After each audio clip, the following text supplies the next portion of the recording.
నమస్తే. నా రాబోయే సినిమా మన శంకర వరప్రసాద్ గారు పండక్కొస్తున్నారు. నిర్మిస్తున్న నిర్మాత సాహు గారపాటి గారి మరో చిత్రం 'కిష్కింధపురి'. అది రిలీజ్ అయ్యి విజయం సాధించింది.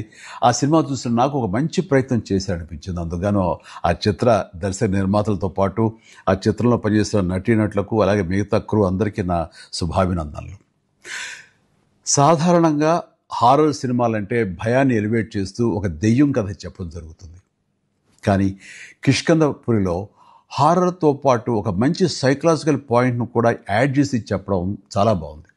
అంటే శారీరక వైకల్యం కంటే మానసిక వైకల్యం చాలా ప్రమాదకరమని చెప్పడం, అలాగే మనిషికున్న బాధలు, కష్టాలు పక్కన వాళ్ళకి చెప్పుకోకుండా ఒంటరితనం అనుభవిస్తుంటే వచ్చే ప్రమాదాలు కానీ, పరిణామాలు చాలా సమర్థవంతంగా తెలిసొచ్చేలాగా చిత్రీకరించాడు డైరెక్టర్ కౌశిక్ పేగలపాటి.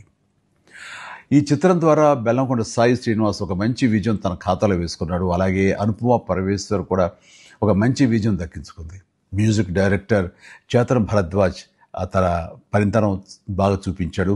టోటల్గా 'కిష్కింధపురి' టీం అందరికీ మంచి సినిమా అందించిన మన టేస్ట్ఫుల్ ప్రొడ్యూసర్ సాహు గారపాటి గారికి నా హృదయపూర్వక అభినందనలు తెలియజేస్తూ, ప్రతి ఒక్కరూ ఈ సినిమా చూడాల్సిన ఆవశ్యకత ఎంతైనా ఉంది. Please go and watch 'Kishkindhapuri'.